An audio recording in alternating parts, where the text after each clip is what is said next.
You're watching JT the Ag Guy. About 6, late 6, early 7 o'clock in the morning. And I figured I'd show you guys how steam engine works, because I tried to do that last night and it didn't come out too well. So bear with me for a second. What we got here, we got a Wood Brothers. Those were actually made in Des Moines. Navy, these are made in Peoria. And we got a case here. It's a K60. And that's mine right there. That's a K70 we're running today, boys. I don't think we got any leaking problems on there. But yeah. So this is a Case 50 steam engine. This is what we're running today. So I figured I'd show you guys how these work. So right here in this area, this is the firebox. Now the firebox is actually surrounded by two metal walls. Those two metal walls hold water around the firebox, except for down here. So there are two different actually types of steam engines. All right, I don't know why I'm using a hairbrush to show you guys. I don't know. Some steam engines are called wet bombs, where they completely enclose the firebox around with walls that hold water inside them, basically, essentially to keep the firebox cooler. Then there's a dry bomb. This one, as you can see, it stops down here, and you can look down there. You see just a sheet of metal. That's all. And that basically makes it a little bit easier to clean out. So let's say you have fire, okay, and that heats up everything. From there, you have your flues, and the flues basically carry the heat across the engine. Actually, bear with me. Peace. Voila. Those are actually the things I was making the intro of the video with. So those flues go throughout the whole entire steam engine from the firebox all the way up into here. Obviously that smoke travels up the smokestack.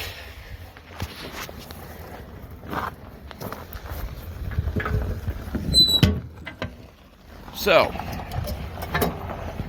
essentially that heats up the boiler with all the parts of water, which creates steam, which goes into this fancy little thing right here, this dome. And from the dome, there, that's a little better. The dome essentially holds steam from the boiler. Essentially what it does, I'm going to give you like the short little sweet version and not the long version of it. Steam ends up in here, it pushes the piston back and forth, and that's how a steam engine works. I'll go a little bit more detail what parts do, but that's essentially the basics of everything. I gotta go help my dad pack up our tent real quick. It's 36 degrees. Not kidding. It's cold outside. Fortunately, it won't hurt any of the engine. So, yeah. I'll get back to you guys here soon. That's a 110 horsepower case. And here's the interesting thing about this, alright? So, you probably know, if you know anything about steam engines, you probably know that most of them use a steering wheel to steer. So, you have a steering wheel, and that steering wheel basically moves a gear here, and that gear moves this gear, which changes the direction of your wheels. This is power steering on a steam engine. So as you can see, we have all the basic components. So in here there are two gears essentially just turn, and this turns this bigger thing, which turns your chains. But if you look up here, unlike most steam engines, this is actually connected to the actual like engine part almost. Or it's essentially being turned by everything mechanically up here. And you don't turn it by a steering wheel either. If you don't believe me still, I'll further prove it. They're currently working on a steam engine. We can get up here if you want to. I believe it's, yes, this lever. That's how you turn it. This lever right here. This is how you turn the steam engine. So I don't know which direction to which, and it kind of depends on which way you have your engine going. So if this lever is going forward, it might be forward turns left, reverse turns right, could be opposite. I don't know. I just learned about this the other day. Look at the sheer size of this thing, though. It's really cool. I highly advise anyone who even has a remote interest in tractors or steam engines to come down and do steam engine school. It's pretty cool. Blues this one has, and you can kind of see right there. You can see right into the firebox. That light you're seeing, that's So you can see right there, that light you're seeing is coming from the firebox. And they're currently working on that steam engine, so that's where you can see it. The bottom of that firebox is not in there. The gentleman who owned these, he unfortunately passed away this year. He actually owned 2 of those steam engines. There's actually now in this building. If it opens up today and I have time, I'll take you guys. Actually, I can show you the power steering on that one a little bit better. But yeah, power steering on a steam engine. That was a thing.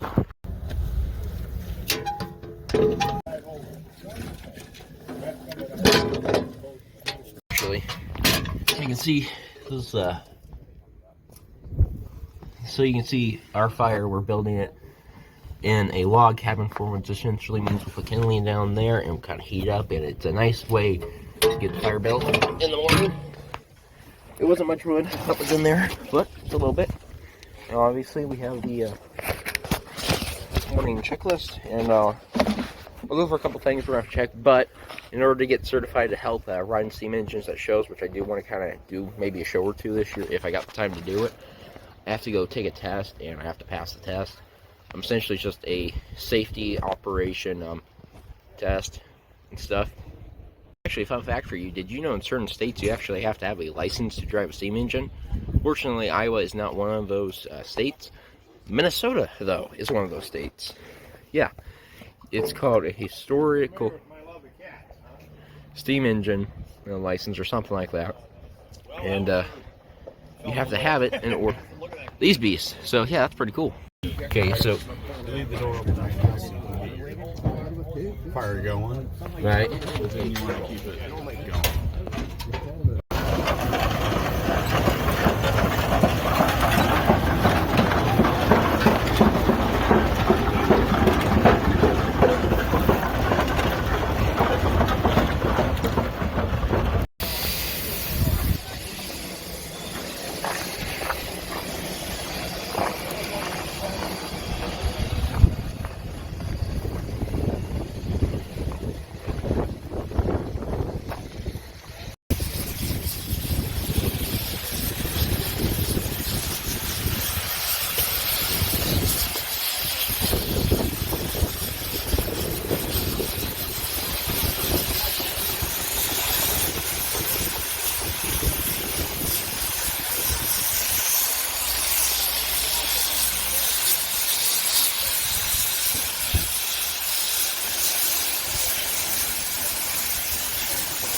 Then with these, that whole top actually comes down as the ball stretch out wider. So you can actually see it moving, the balls in and out and the top, down and up. Okay. Thank you, Larry. I see what you're saying there. So fairly slow, that spring tension of the metal brings the balls back in and pushes the top up. And that actually is opening the valve inside the governor.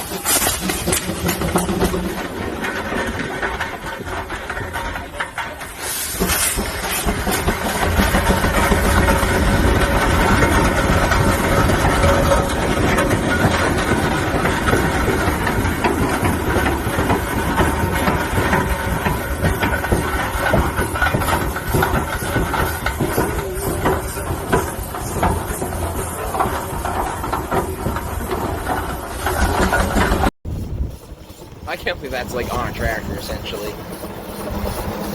Yeah, 3.4.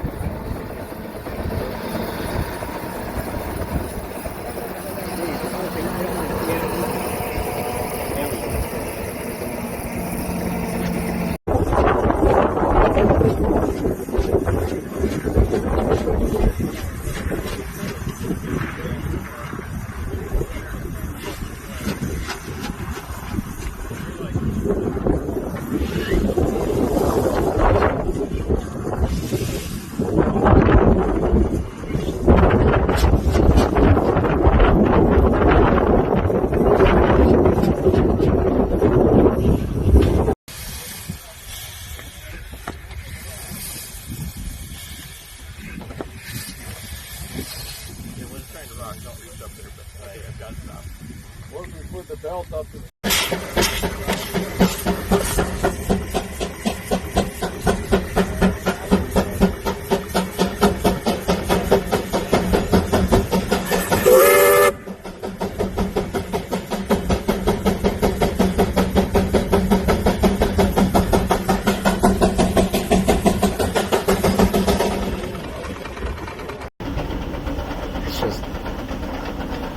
It's hard to believe this is how they used to farm, you know. I mean, it's not hard to believe, but it's just interesting, you know.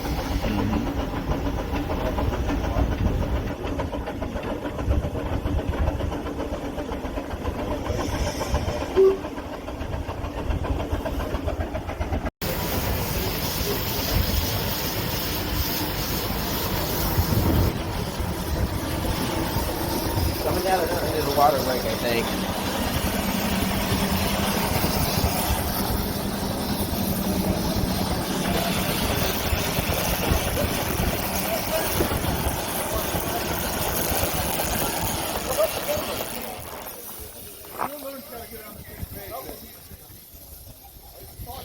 Yeah.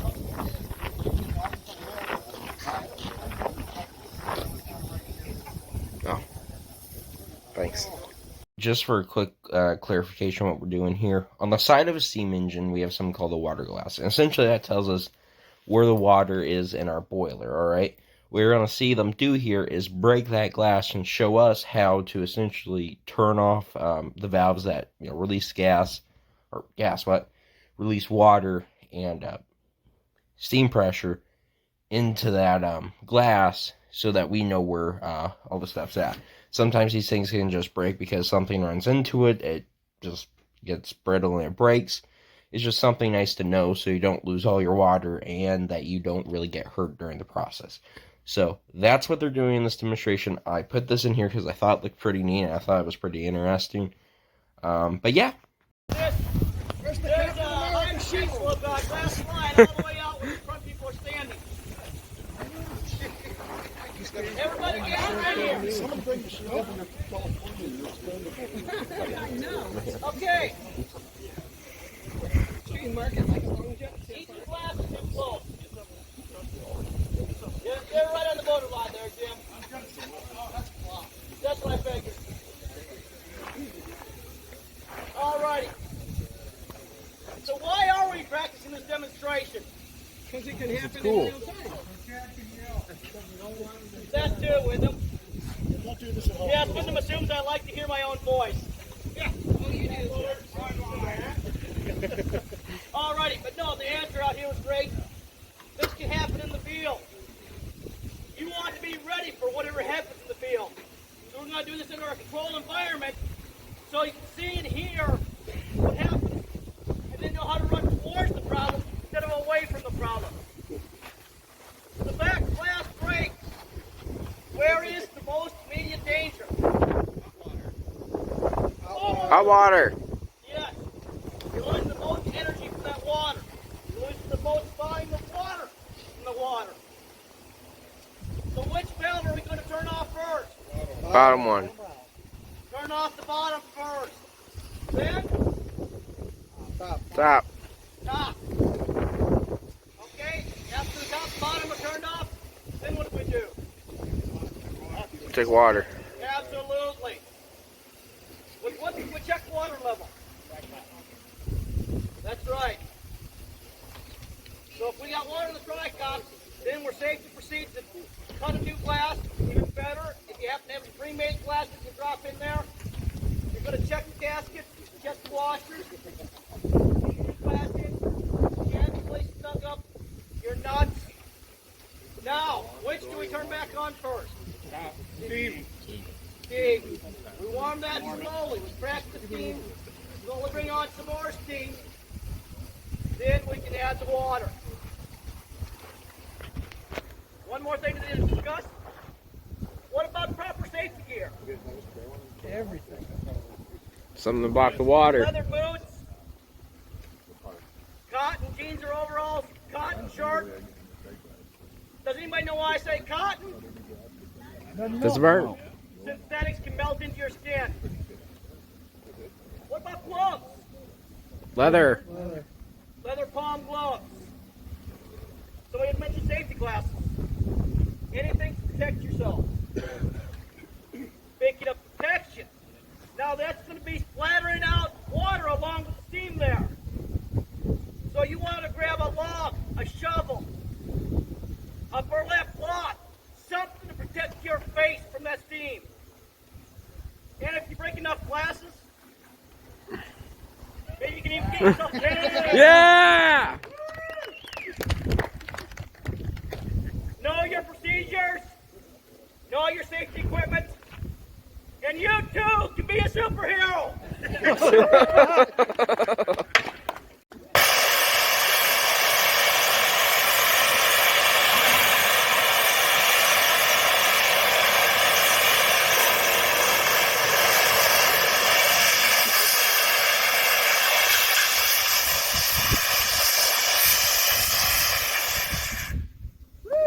Yeah!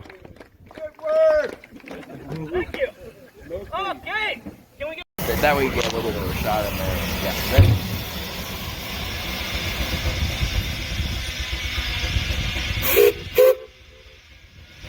Yeah, we're just rotating one thing after. Ready?